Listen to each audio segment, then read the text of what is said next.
जी हाँ, शुभमन गिल की शानदार किस्म की बल्लेबाजी। भाई साहब, शुभमन गिल की बड़ी आई वाइटल सेंचुरी, ये जरूरी थी, ये इंडिया के लिए भी जरूरी थी, क्योंकि कल जिस तरह दिन का इख्तिताम हुआ। बात करें शुभम गिल की तो वो एक उभरते हुए सितारे हैं इनकी टीम के।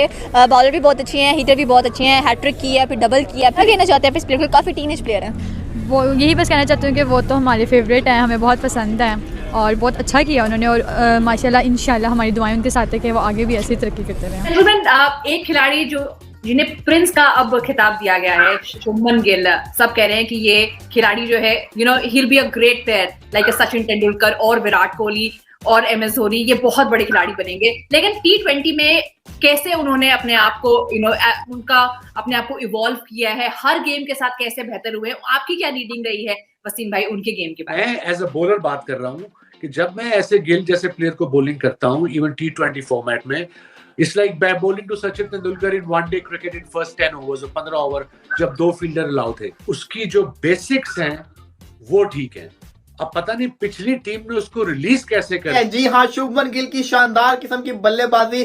4 आउट हो चुके हुए थे, बाकी एक चांस मिला गिल को, लेकिन उसने सही यूटिलाइज किया, बड़े 100 के अंदर तब्दील किया। 132 बॉलों के ऊपर उसने 100 स्कोर किया। इसका मतलब यह है कि उसने तेज भी खेला है, बेसबॉल को पूरी टक्कर भी दी है।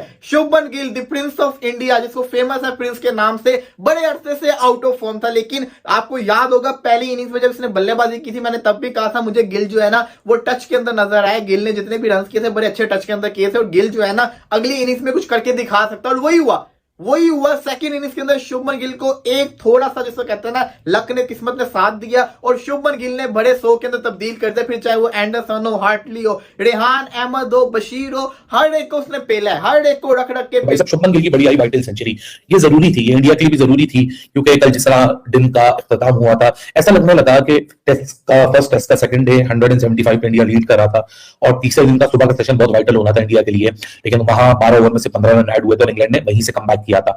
आज कुछ उसी तरह का रेप्लिका हुआ। इंडिया ने सेकंड टेस्ट का सेकंड दिन खत्म किया 171 की लीड पे। रोहित शर्मा भी 1 रन के एडिशन पे आउट हुए, उसके बाद एक और रन के एडिशन के बाद यशस्वी जायसवाल का विकेट निकला, इंग्लैंड ने गेम में वापसी की, और वहां से लगने लगा कि नहीं जी शुभमन गिल तो यहाँ फॉर्म में नहीं है और प्रॉब्लम होगी। और अर्ली ऑन शुभमन गिल को बड़ी प्रॉब्लम भी हुई, लेकिन बड़ी इंटेलिजेंट इनिंग खेली शुभमन गिल ने। इसलिए मैंने पिछली इनिंग्स में भी कहा था, बार बार कहा था, आप लोग हर दफा पूछ रहे थे शुभमन गिल, मैंने कहा he is a good enough batter, he is a capable batter. अफसोस हो रहा है कि अगर रन नहीं आ रहे पिछली 10-12 इनिंग्स के अंदर, तो वो अपने टैलेंट के साथ जस्टिस नहीं कर रहा, अपनी सिलेक्शन को जस्टिफाई नहीं कर रहा। लेकिन ऐसा नहीं है कि ना उस लड़के के पास टैलेंट है, ना उस लड़के के पास स्किल है, उसके पास टैलेंट भी है, उसके पास स्किल भी मौजूद है। पोजीशन काफी मुस्तहकम हो गई इंडिया की, 370 रन की ओवरऑल लीड हो गई है, और अभी 4 विकेट्स हैं हाथ में भी। और